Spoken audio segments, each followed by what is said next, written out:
Happy New Year, everybody. I can't say Merry Christmas anymore. That was yesterday.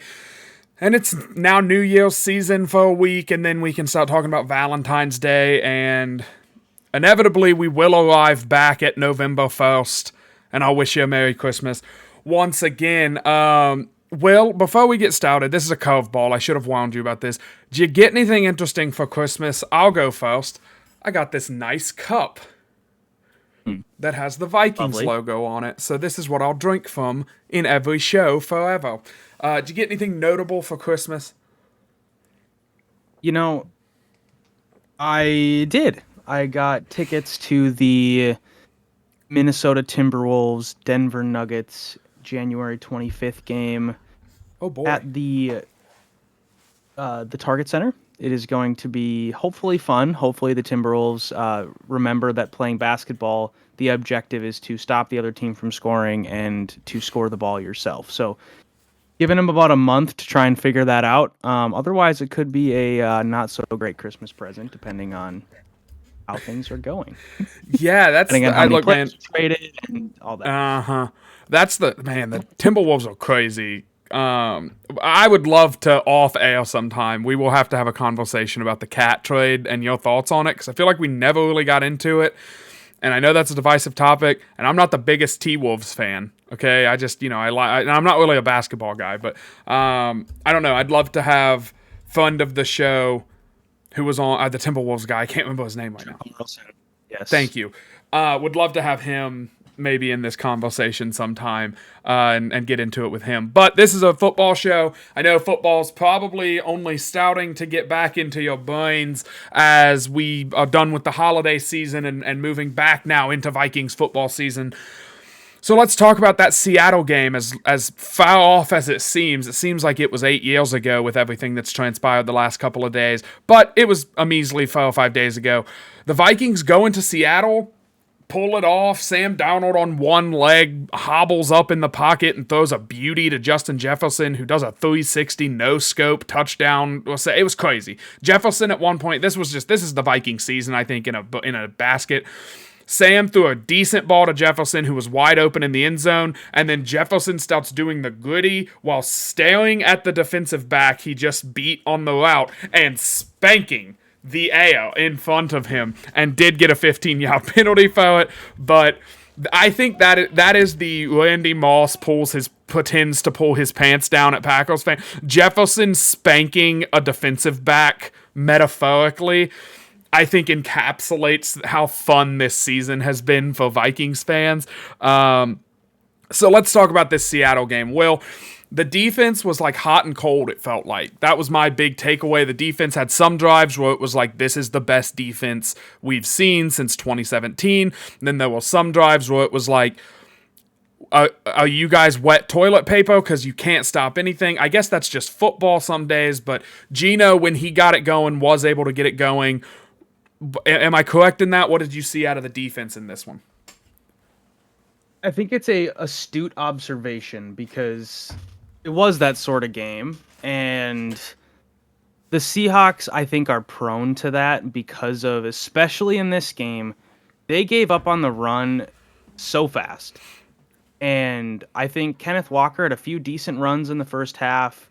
Nothing like earth-shattering, but he had a 10-plus yard carry at one point and had some positive gains, but they gave up on the run very quick. And the marriage of the run in the pass, as Kevin O'Connell loves to opine, was not there. And there was just no continuity. And you're relying strictly on the drop back pass game because play action is no longer really an option. And you become one dimensional and you become more predictable. And you also then become more hot and cold. So I think that is just probably, the nature of that game. Seattle still has those explosive receivers. Jackson Smith and Jigma, man, he made some catches that you can't even be mad at because Byron Murphy was draped all over him in his back pocket on some of those, and it didn't matter. The ball placement was good, of course, by Smith. I think he had a pretty good game outside of the two picks. And then maybe couple other dropped picks the Vikings had, but um, some of those throws he made were impressive. But I was not blown away by the defense, but I was also impressed by fortitude and then also sort of the ability to put the clamps on in the absolute had to have it moments. The For one thing, the fourth down conversion on the fake punt, which I didn't feel that Seattle got that. Um, it's not really worth discussing, I guess. I I don't don't think know what you anyone think, did. but Yeah, no one thought that was a big topic. Was and so there were two big topics, main topics I've seen discussed on X and other podcasts, things like that. The first one is, why was there not a camera angle on the first down line? Like, why was that not? I don't know. I guess it didn't exist. The second one, I don't agree with this one. A lot of people thought the commentators were like too excited about Seattle, but if you listen to like they were like, oh, when Seattle took the lead, it sounds like the commentators, like just whatever, like they just had a conniption because of how excited they were. And it was like, yeah. And then when the Vikings took the lead back, they had a similar conniption. So I didn't agree with that, but I do. This is a general NFL topic. Hey, NFL, you're kind of like a uniform league. Like all the stadiums, all the different teams, they all play on the same field with the same dimensions and all this kind of stuff. Maybe don't have some games where you have 17 different camera angles for every play, and some games where you only have 2. See, I'm not saying, I don't know how much a camera costs, but I know you make billions of dollars year over year. So maybe throw a couple pennies at some cameras so we can have some continuity in when we have a down the line shot and when we don't. And on a 4th and inches, there has to be a down the line shot. There isn't, and that was a good no challenge by Kevin. I think that's a little praise for Kevin O'Connell as though he's not getting enough. But that was a good no challenge because he would have lost it because there wasn't a good angle. you're not going to win that challenge. Yeah. Although, yeah, I don't think anybody thought that he made it. I mean, the spot was super generous, and also they gave him like 2 yards, and I don't even know if he got 1. But Yeah. I digress. The ability from the defense to come back from that, where the special teams gave up a first down, to then have a 12-man penalty the following snap, Yeah. and then force a 4th and 16 punt or whatever ended up being. Seattle did not move the ball. There was a couple TFLs after that. There was a big pass breakup from Gilmore. It was actually the Gilmore pass breakup was prior to the 60-yard field goal, which I can kind of move into. I thought that stop by the defense was as impressive of a stop as I saw all day because Seattle had one chunk play. They got to about the 50 on that, slant to the tight end, which was maybe some bad tackling. But after that, Seattle really didn't move the ball. They maybe got one more first down, and Gilmore almost had an interception on a diving pass breakup. And then low key, the play of the game, Jordan, outside of Theo Jackson's game sealing interception, was Theo Jackson's open field tackle on the running back on 3rd and 16. Yeah. To only give up a 1-yard gain and force a 60-yard attempt, because if the back gets 5, 6, 7 yards, which sometimes happens on those 3rd and forever plays where the defense is just trying not to give up a first down, if he gives up 5 to 8 yards there, that's a very makeable field goal. So small things, small individual plays, but I was maybe not impressed, but I was encouraged by the defense's performance. Yeah, I think them operating without Ivan Pace, and still being able to put out good performances is encouraging. I mean, honestly, even without Stephon Gilmore, they were putting out pretty positive performances. And so with Gilmore coming back, I actually thought Gilmore played bad in this game. Was not his best showing, and felt like him and DK were very much in a pardon the French here, a pissing match where they will just constantly, it was like every play. I mean, it wasn't to like Josh Norman, Odell Beckham Jr. levels of chippiness, but it was like every play, one of them was shouting at the other one. And, look, I love that.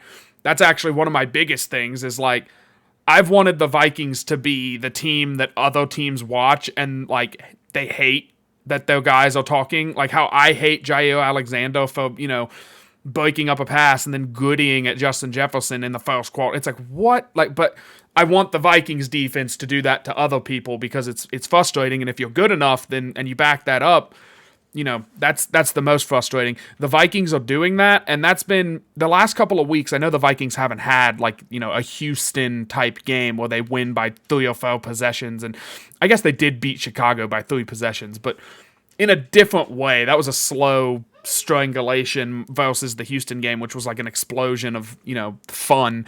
The Vikings do feel like they're getting that edge that they had at the beginning of the season back where when they take the field, they feel like the more physical team from MUIP. And I will talk about Green Bay at the end of the show this week, but one big show, if you guys couldn't tell by the runtime of the video / podcast. But we'll talk about Green Bay, towards the end. That's the key to that game, in my opinion, is who's going to punch the other team first and establish that tone. I think the Vikings established that tone, went right down the field on Seattle. They had like a 7-minute drive to start the game, if I'm not mistaken. So just asserting their will in Seattle, in their house. And I thought Sam played incredibly well, and I'd love to get your take now, switching over to the offensive side of the ball on what you think of Sam and those guys. Sam Darnold is that dude. I was blown away. And the thing that the detractors of Sam Darnold, or Packer fans, you know who you are, or Seahawks fans in this case, might say is that maybe he wasn't that impressive all day. He wasn't. He had some bad throws. His completion percentage was maybe around 62 or something. It wasn't like he was completing every single pass. He put a couple balls in harm's way that I wouldn't have loved to have him, to have back maybe. But does he just not give you the sense of calm and confidence when this team needs a touchdown? He's going to go get it. It's happened all year. It's remarkable. I think it's not to cut you off. I think it's important to point out it's happened in different ways, but it has. I was thinking this during the game. In the beginning of the season, it was the Vikings were up, 2 possessions. The other team cut it to 1 score, and then Sam immediately put the nail on the coffin. Just immediately said, "No, we're not. We're going to put this game away." And now it's more like comeback drives and stuff like that. But yes, I continue. But I agree with you 100%. It was against San Francisco, like you were saying. San Fran cut the game back to a 1-possession game. What did Darnold do? Brought him down the field, and they kicked a field goal to make it 9 points again. Same thing against Green Bay. Green Bay had that wild comeback to make it a 6-point game. Darnold makes 2 or 3 huge throws to Jefferson. They kick a field goal, go up by 9. Green Bay never really had a realistic chance again of winning that game. And it's just happened throughout the season. Atlanta, the Falcons tie it going to the 4th quarter. An immediate 3-minute, just killer drive. Vikings take the lead, never relinquish it. And it's just been week after week after week. And not only is it that, and, we can credit a lot of people. It's not just Sam Darnold. Wins are obviously impacted big by quarterback play, but it's not just quarterback play. The line has to hold up. The coaching staff has done a really good job of putting them in good positions to make the right plays. The receivers and Hawkinson, these guys have made fantastic, gotta have it catches.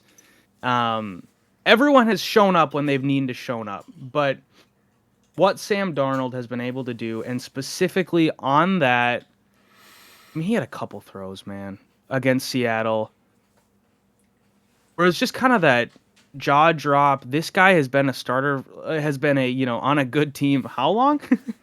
Yeah. Like 3 months? And both of the touchdowns to Jefferson were pinpoint, unbelievable throws. The first one maybe didn't look as impressive, but that's sort of like a, I don't even know if they call it a back shoulder. It's more of a front shoulder field side fade. Like, it was impressive. And as an aside, I think that taunting was the softest thing I've ever seen, but we can. I mean, Kevin O'Connell's comment after the game was hilarious. He's just said, "So I guess we got to be smart about the direction in which we gritty." I thought that was hilarious. And the other thing too, and the coaches have talked about this too, and Paul Allen has, ogled over this, that the headsets went out. Darnold called his own play. Yeah. It didn't really work, but he scrambled for a first down, and then, didn't have the headset for a couple plays there on that last drive. But Didn't matter. The knowledge, excuse me, because like the story, for those of you that have, if you haven't heard it, that's crazy. Why are you listening to this show? But like, he got the formation. Kevin got the formation to him and then didn't get the play because the headsets went out. So he said, okay, look, guys, I'm just going to run left, get to the sideline. And then he went up to O'Connell to get the next play. And he just started like, that is football wisdom that he shouldn't have. He played for the Jets and Carolina, and then he was a backup for San Francisco. So it's not like he's been with a good coaching staff for a year and 17 weeks. Like, that's crazy intelligent football play to just know, like, okay, the headsets are out. We're not burning a timeout. I'll just QB power left. And that leads in, not to cut you off. You can finish your take. I don't want to. Okay, all right. I keep saying like he's playing like Diet Josh Allen, right? He's not playing like Diet Josh Allen. He doesn't run the way Josh Allen does, so I don't think that's a fair comp. He's playing like prime Ben Roethlisberger, people. He doesn't run that much. When he will every now and then, and he's a little bit more athletic than Big Ben, but he's just taking shot after shot, and he's standing in, slinging the ball to his receivers, and delivering game after game. I mean, he is playing like prime Big Ben, I think that's the best comp I can think of in my lifetime. Just a big quarterback. He's tough to bring down. And he's playing through this ankle thing that's been happening since like week 2, I feel like. And you never hear about it. You never see, you see him get hit almost every game. He limps. You get really worried for a couple of seconds, and then he throws a touchdown the next play. And you're like, oh, okay, he's fine. And then after the game, they're like, how's your ankle feeling? And he goes, I'm fine. Like, he's the most football guy of all time. And, like, I don't know if you want to do the Sam discussion now, if we want to put a bow on this Seattle thing, but, Let's put a pin in the Darnold thing real quick. And maybe the last just couple things I would say about this Seattle game, and then we can move on to whether or not we should crown Sam Darnold our glorious king forever. But there is just a couple things. This team, it's no longer, and we've talked about this, but it's no longer something where you can just kind of say, they're kind of cute, they're kind of fun, they're, outperforming expectations. They haven't lost since October 24th. And they have done it in a variety of ways. Yes, they've done it basically, they're similar to the Kansas City Chiefs in that, they just win in all these different ways. But the difference that the Vikings have put on tape compared to the Chiefs is that the Vikings have done it in a more convincing way than Kansas City has. Until recently. Kansas City has now decided that it's time to play football again, and now they're going to probably go win the Super Bowl like we were talking about pre-show, which is lovely. But it's, although the Seattle team, has been this roller coaster, bad start, really good middle, and now they're kind of tapering off again, and the Vikings might have given them the judo kick to the sideline for the 1-2-3 Cancun in about 2 weeks. Going to Seattle and winning in that environment and playing against a desperate team who absolutely needed a win, and they got their starting running back, and their quarterback did play, and all these, that's a tough Seattle team. They're not great, but that's probably a type of game the Vikings are going to play in the first round of the playoffs, unless they win the division. They're going to either go to Atlanta or Tampa or Los Angeles. One of those three, most likely, if they end up as the 5 seed. And they are going to play a team that they are probably better than, but in a really difficult environment. And I don't know if there's any one environment that's more difficult than Seattle in the rain in December. And there's no flinch. There's no woe is us. I think you and I would both agree with this, Jordan. Viking teams of yore would have crumbled after Seattle scored that go-ahead touchdown with 4 minutes left. Yeah, that was a daggo. It wasn't a daggo, but that was, yeah. That was, and it was a great play. It was a tough catch. I was sitting there honestly thinking, hey, they're going to hold him to a field goal here. That's what it was feeling like. And then Gino makes that throw. Tight end makes a really nice catch. So that is a death nail for previous Vikings teams of our past. And I think, again, this goes to the coaching staff. I put this so much credit on the coaching staff and just the cohesion of this group. Kevin O'Connell obviously deserves a lot of credit, but I think you have to credit the rest of the staff too. And something I noticed this morning, I was folding laundry because, it was Christmas this week and we've been gone, and so there's just mountains to fold. I was listening to Matt Daniels' Tuesday press conference, and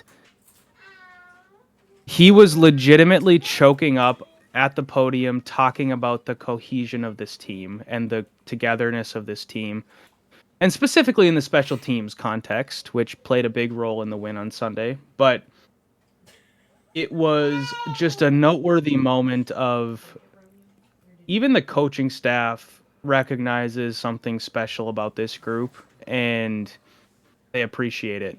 And I think the willingness and ability to be emotional as macho football guys, like Kevin O'Connell is wont to do, and now Matt Daniels has shown his ability to do. There's an emotional intelligence in this building and a human understanding that this coaching staff has that I think is unique. Maybe not unique. I don't know if I can say that other teams don't have it, but it is special. And I don't think we've seen it in Minnesota in a long time. Absolutely not. And not that the old school approach doesn't work anymore, but I think this is the new school, and this is the approach that is going to work probably most often for players of the millennial and Gen Z generations. And it's working well, and just so much credit to this coaching staff.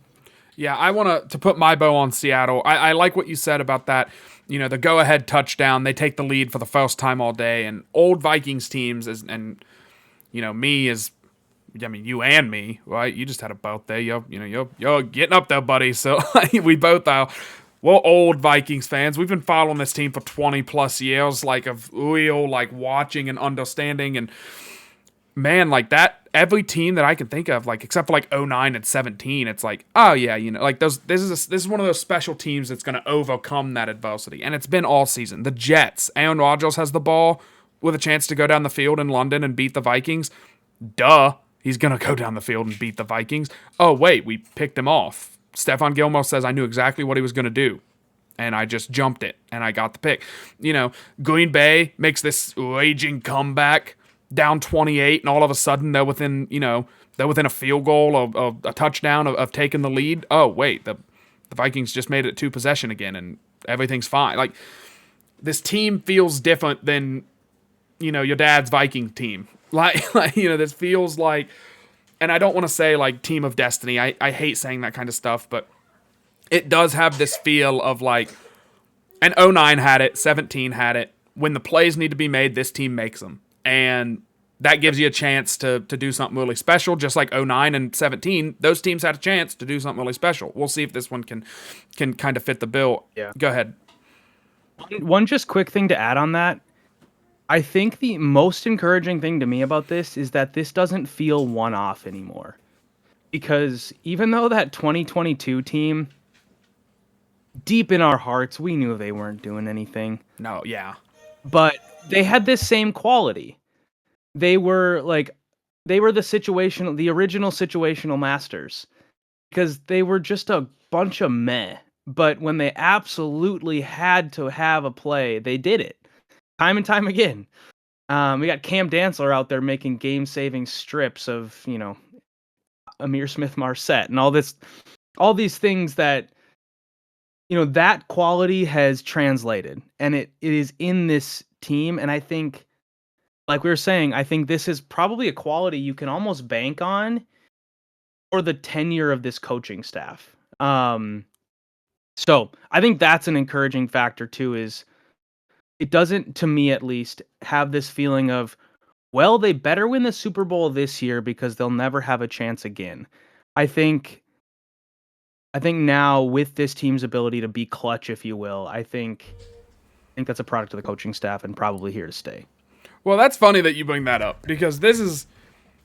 I'm going to get real pessimistic for a second because it's time to talk about Sam, okay? This is my analogy. I'm going to speed run through it because whenever I was trying to come up with it, I love metaphors and analogies and stuff like that. The Vikings were with someone for a decade almost, okay? And they lived in the little 900 square foot house, and they couldn't really decorate it how they wanted. So they had like the live, laugh, love signs. That's Cam Dantzler playing defensive back. They had the giant clocks on the wall that, I think everybody's wives love. Like, that can be, I don't know, some crappy D tackle that we had scouting for us for years or something. The Vikings now are bachelors, right? And we have this chance. We've seen this bachelor pad is coming together, right? We have an arcade machine in the corner. That's John Grenard. We've got a Hooters Waitress of the Month calendar. That's Van Ginkel. We've got the whole secondary coming together. This is just great. We've got all these guys that we go out and sign. And we've been on 2 dates now with Sam Darnold, and they've been real good dates, but here we are ready to ask him to move in with us and start putting live, laugh, love signs back on the wall. And we know Kwesi can't draft well. Why is everybody rushing to extend this guy? And I mean, not, let's see what he can do for another season. I'm talking, why is everybody rushing to give this guy a 5-year contract? We can't. We just can't do that. And this is my problem. I'm about to hit you with the facts, Will. And this is the cold, hard truth on a Thursday afternoon. The following guys are free agents next season. Free agents / probably won't be with the team. Harrison Smith, Cam Bynum, Stephon Gilmore, Shaq Griffin, Byron Murphy Jr. That's the entire secondary, folks. That's everybody. That's the whole secondary. Yeah, our front seven's going to be fine. The entire secondary is going to be gone.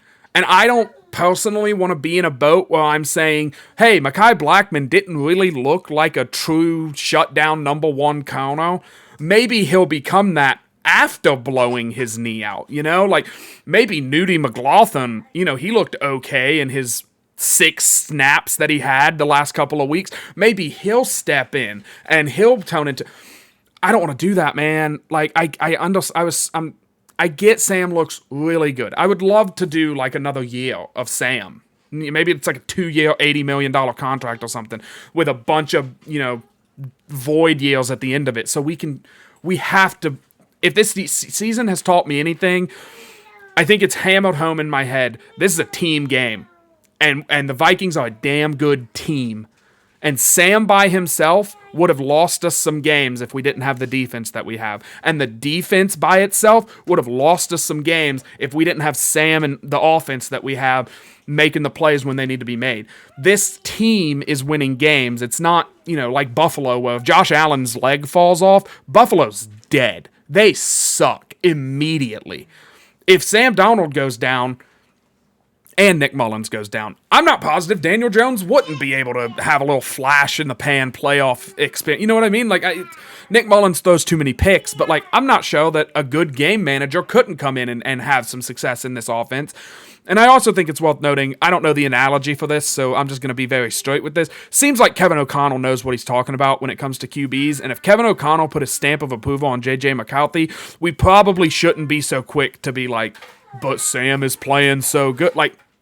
I think Kevin O'Connell has a pretty big hand in all of this. So if we've got him as the coach, he's not going anywhere. I don't know. I want your take. That's mine. Like I said, I was trying to be quick with it. I think the most we can do with Sam is give him a 2-year contract extension. But honestly, at this point, it is December 26th. I would tag and trade Sam Darnold. I would still move off of him in the offseason. I know he's playing really well right now. I know I said he's playing like prime Big Ben. I'd rather have a really good defense and work on the offensive line and maybe even keep Jordan Addison, 2-3 years from now.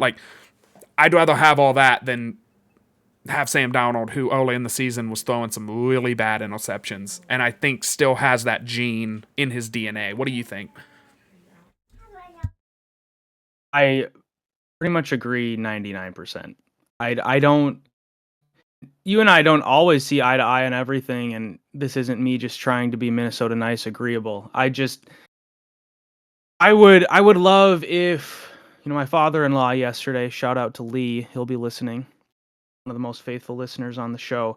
Let's go. He and I were talking with my brother-in-law Nick at Christmas yesterday just about this whole thing, and he was asking about salary cap and the ramifications and how hard of a cap it is. And that's the difficult thing about the NFL. This isn't baseball where you can just pay Juan Soto $16 billion and it doesn't matter because you're Steve Cohen. The NBA has some pretty stringent stuff too, but they even have a little bit of leeway where you can get creative. With the NFL, it's a very, very hard cap. And yes, you can be creative with deferred money and those sorts of things, but we've seen that's a tightrope to walk too, because the Vikings have done a masterful job this season. So much credit has to go to the front office of being able to put together a team with the cap constraints they've had. I mean, they're still paying Kirk Cousins name and money is still on the salary cap this year, as is Danielle Hunter's. Yep. Because of deferred money from prior seasons. And so I think last year they were still accounting for Adam Thielen. There are consequences of that, and they've done a really good job of being able to put together a team that has been able to fit under that cap and be a good team. This isn't just we're surviving at 8-7 and we hope we win a couple games here to sneak into the playoffs. This is a knocking on the doorstep of a first round bye team, and so they have shown the ability to do the whole cap gymnastics thing. But part of the reason why they've been able to do that is because they're paying Sam Darnold $10 million. And they're paying J.J. McCarthy about $15 and a ham sandwich. So there is some truth, although I think the whole rookie quarterback contract thing, I think it's a little bit blown out of proportion with how much we say it works to have a rookie quarterback contract and go win. There's some positives to that when you're not paying J.J. anything. And to your point, I think the fans like JJ. I think the fans would be excited for JJ. I think Kevin O'Connell is very optimistic about his potential. So I would love to see a situation where they can make it work for Sam Darnold for maybe a year. But I just have a really hard time seeing this front office getting back into the business of what they just got out of. And with only 1 year of evidence. If Sam Darnold had done this for 7 years in the NFL and he was just consistently one of the best 5 quarterbacks in the NFL, then you could say pay the guy. Yeah. Why wait? But to your point, they're paying Darisaw, they're paying Hawkinson, they're paying Jefferson. I would like to figure out a way to keep Addison around as long as he learns how to drive under the speed limit. So there's just things like they got to get a running back. There's a lot of I think needs, and that it's also worth bringing up too. Like you were saying, this is Sam's hey, he's done it for 1 year. Like, look, if you look at the defensive side of the ball, some of these guys are like having career years.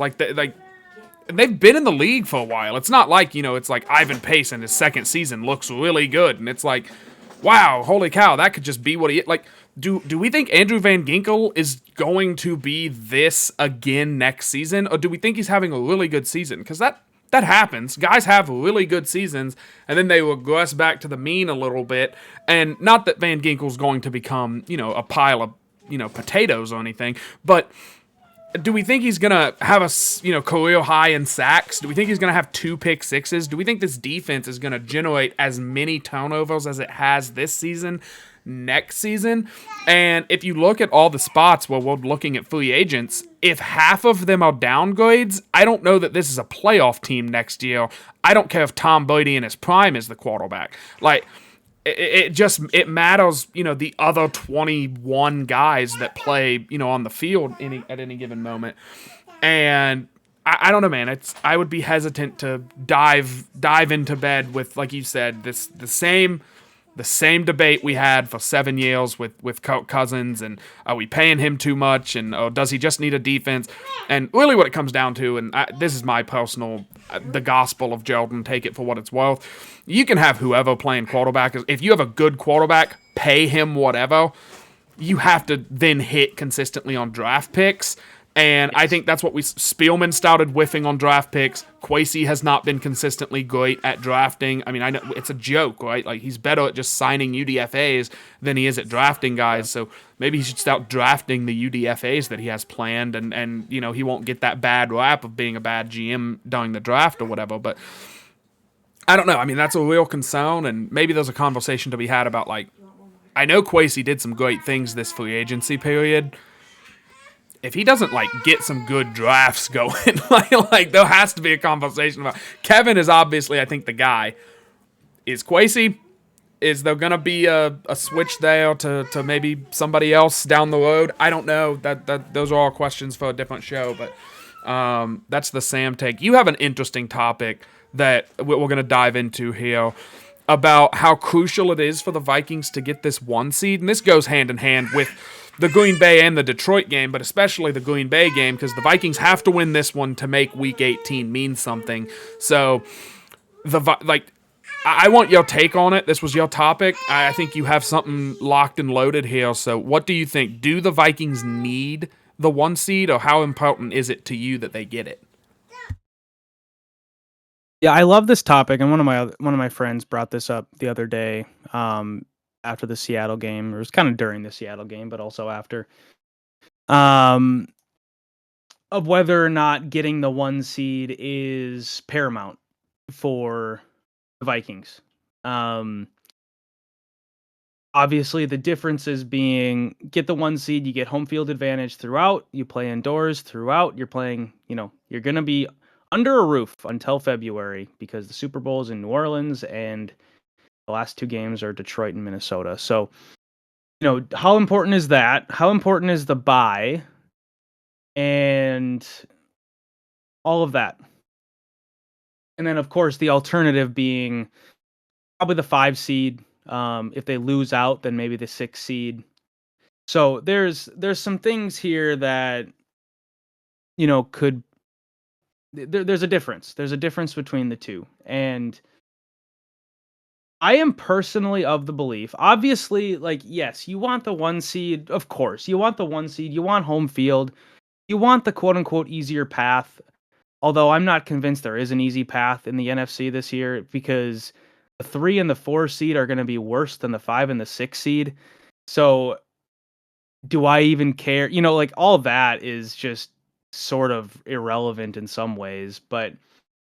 because the 6 seeds can either be Green Bay or Minnesota. Like, how lovely would that be? It's just not that favorable. But of course, you want to play at home and all that. It's kind of like the no duh. You want the 1 seed. However, I don't believe that having the 1 seed is that important for this Vikings team. I think again, in years past, I would say, please, please, please, please, please let us play in the Metrodome. I don't want to have to go sniff any raindrops or anything sub 30 degrees because they're just going to freeze their hands off and they won't be able to do anything. It was the weirdest thing. The Vikings, the most northernmost state in the United States, the coldest weather, they were horrible outside. January game in Lambeau, you just chalk it up as just a loss. It's just not going to happen. But this team, Jordan, is different. And Kevin O'Connell showed up here in 2022. They are 16-8 on the road.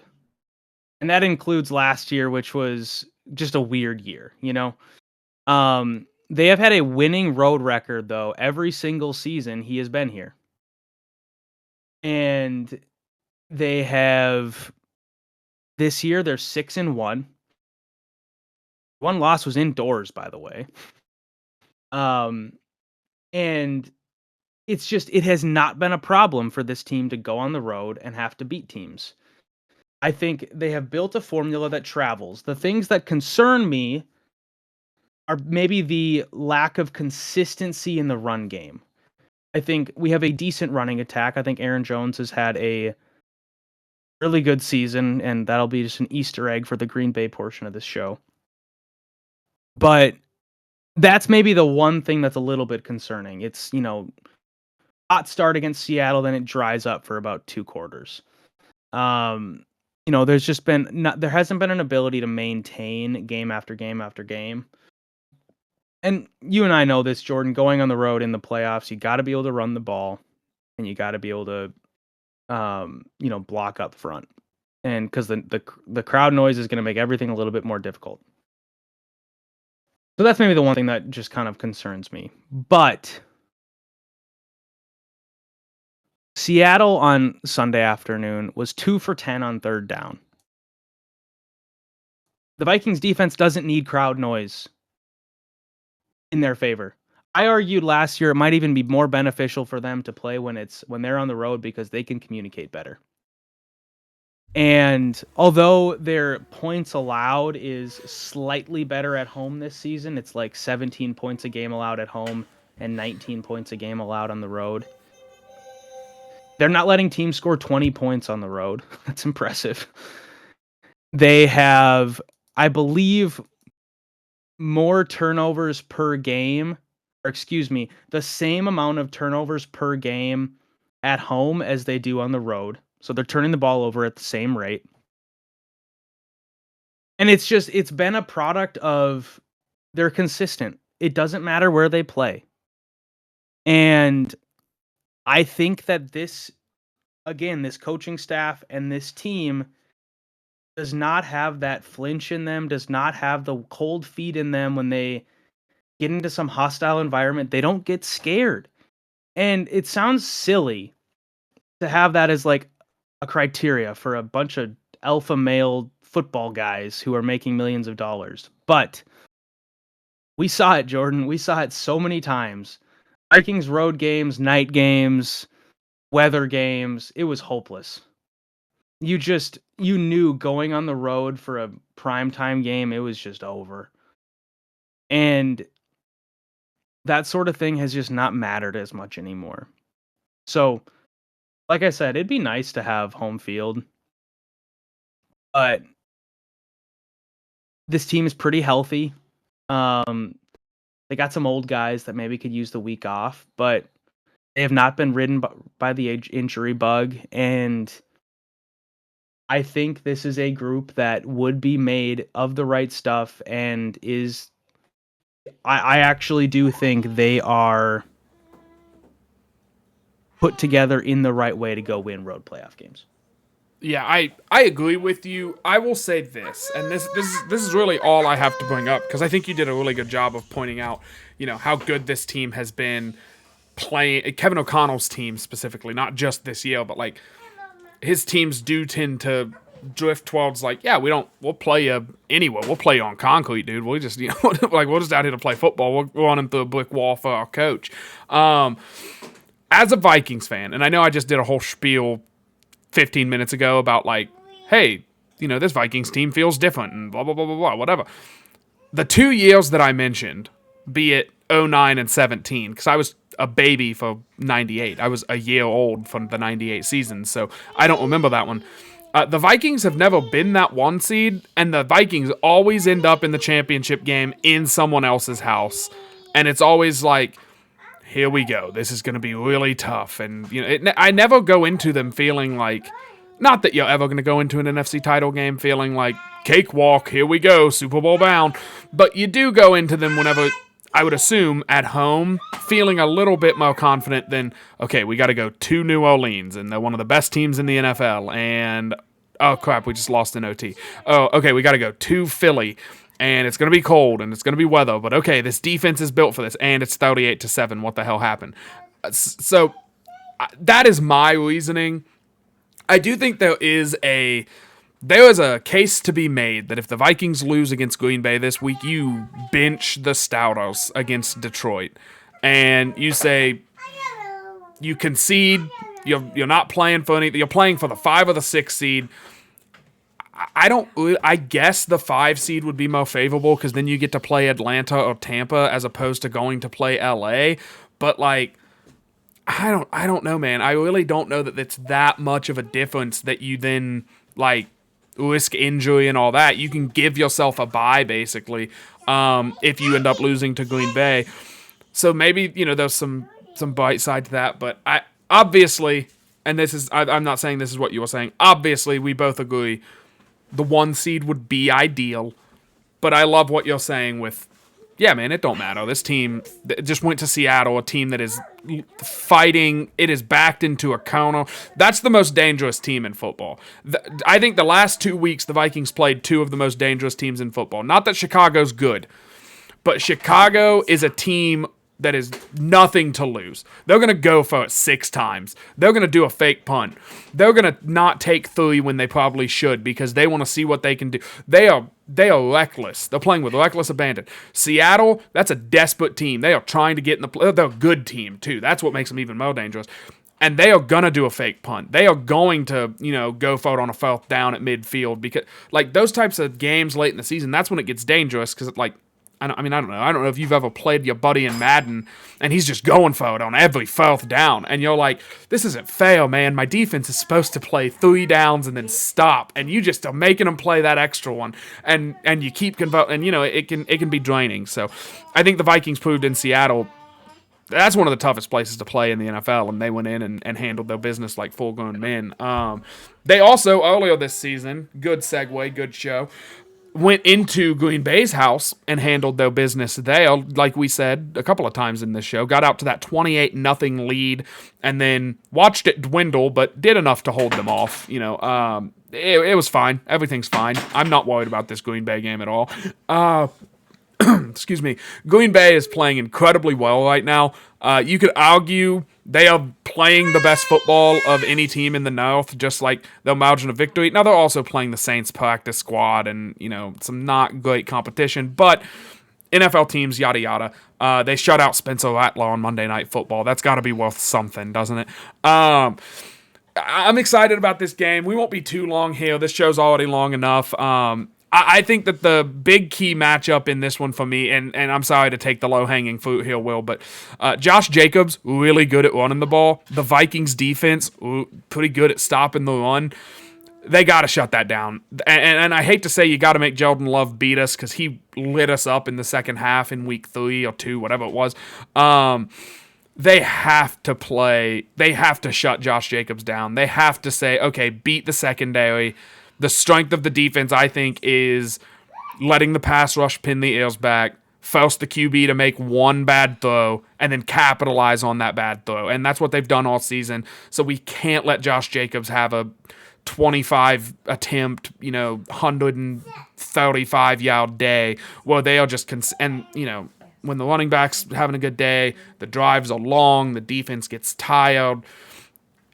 We need to make this a Jordan Love experience game and hope that he has a Jordan Love moment or two, and the defense can come away with a couple turnovers. And I'm confident in the offense, but I'm curious to see what your key matchup is, if you will. That is the A topic, the B topic, and the C topic. Yeah.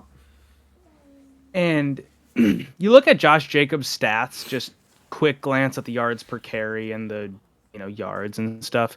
You might not be blown away. Like he's had a really good year. Like we can't take anything away from him. And I am not trying to. But 1,200 yards, 4.4 yards a carry, 13 touchdowns was impressive. He finishes Yeah. down by the goal line. But I think the thing that's the most impressive about Josh Jacobs this season, whenever I watch him, is he is breaking multiple tackles on seemingly every single run. Yeah. And Flores was joking about how, playing Josh Jacobs forces you to do tackling drills during the week. He probably had the guys tackling their kids, over Christmas. You gotta practice tackling more because this guy is forcing 2, 3, 4 guys to bring him down every single time. And I think the key to this game in that vein is if Ivan Pace plays. Wait, Will, you want the 5'7" guy to be, your run stopping, machine? Yes. Ivan Pace is a menace in the run game. And he's been out since the first Chicago game with the hamstring. His practice window has been opened, and there is I can't say with absolute certainty, but it is trending towards him playing based on the tells. It was, an estimated full practice participant in the first practice on the injury report. We'll see kind of what goes down here Thursday and Friday. But if Ivan Pace is back, I really like the Vikings defense's chances. If he's not back, I'm a little more worried because you'll get probably more Josh Metellus. You might get a little more Kamu, Grugier Hill, maybe than normal, just in terms of stopping the run. Metellus is not the same run defender that Ivan Pace is, and it's just going to be a little more challenging. I think they can be up to the task, but we've seen this Vikings defense can be a little bit porous. They were against Arizona and Atlanta, both two good running offenses, but also 2 games without Ivan Pace. And so his presence, I think, will make a very big difference. The other thing that I would note is the 2 games the Vikings lost, they struggled a little bit defending the run as well, those games. Those games were without Blake Cashman. And so this Vikings defense, if they have that nucleus at linebacker, I think their ability to stop the run goes way up. Yeah, I did this backwards, by the way, because I said like, oh, let's stop the run, and we started talking about the defense, and I have the I have the defensive game ball, but I should have given you more of a layup to talk about like the offense and stuff. Look, man, it is Vikings Packers week. It's been the same topic twice a year for 5 years now. Can Justin Jefferson beat the aggressive triple teams that he's going to get? Probably not. I'm just going to be honest. Probably not. So I would personally expect a kind of not so great day from Jefferson, if that's what the game plan is. That seems Green Bay wants to take Jefferson away. They do not like him. So I think, we're going to need to see Addison and Hawkinson step up in that pass game. And I think you teased it earlier. You have another guy in mind who needs to have a big day against this Green Bay team. So I'll let you talk about him here in a minute. I hope that I'm setting you up right. I hope that I read your mind now. But, the pass catching department, I think the non-Justin Jeffersons are going to have to do really good in this one. And as of late, they have. Addison's been on a tear. Hawkinson starting to look more like Hawkinson, week after week. Jefferson's doing his job perfectly. Triple team me, or I'm going to go off for 120 plus and a touchdown. And a lot of teams have chosen the triple team route, and thus the 3-3 movement was bound. So I'll let you talk about the other guy on the offense that obviously has to be talked about during Green Bay week. Yeah, it's the lead has been buried. It's Aaron Jones, folks. He's also good at football. For those who are not aware, or forgot, or were telling everybody that he was going to get injured and he's old and he's not going to have a great season, and Jordan Hawthorne being one of them. I am old enough to remember, Jordan, that in, August, September, people were saying, "Oh, Aaron Jones, he's not the same he used to be, and he gets injured a lot now," which frankly was never true, but I digress. And, he's going to miss a lot of games and he's not going to be as effective as you think. This man has played every football game the Vikings have played. Yes, he sat out the second half against the Jets. That's it. And he has played every game. He has been the third option offensively, I would say. And he is still over 1,000 yards already with 2 games to go. And he has been just as vital to this offense as Hawkinson, at times as much as Addison. He has been vitally important. I don't know where this team would be without him. It'd be the Cam Akers and Ty Chandler show. And Aaron Jones's ability to run the ball effectively and violently and decisively has been a godsend to this football team this season. Sure, he's 30. He just turned 30 a couple weeks ago. And so Father Time, as they say, is undefeated, and so the clock is ticking, and, subsequent years, he might become less effective. We all understand that. That's not a secret. But the reality is, Aaron Jones this season has been everything the Vikings could have asked for.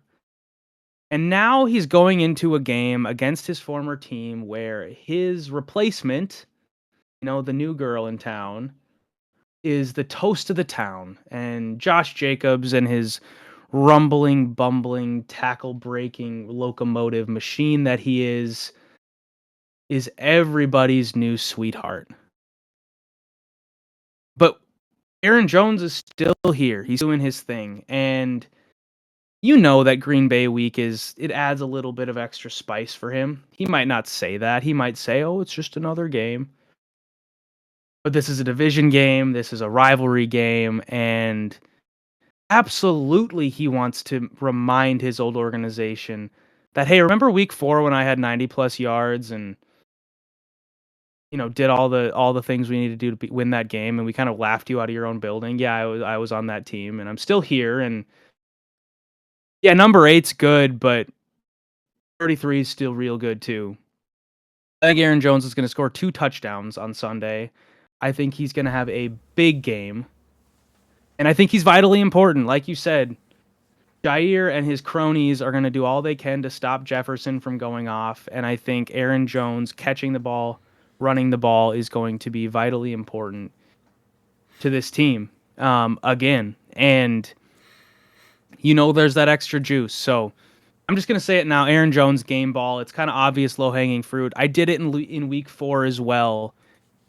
But I think there's an extra little spice because it's all the talk this season, Jordan. This will be my last thing on Aaron Jones, and then I can let you take your game ball away. But all the talk this season has been all the free agent running backs, right? It's Saquon, it's Derrick Henry, it's Josh Jacobs. These guys in their new teams, they're all doing incredible things.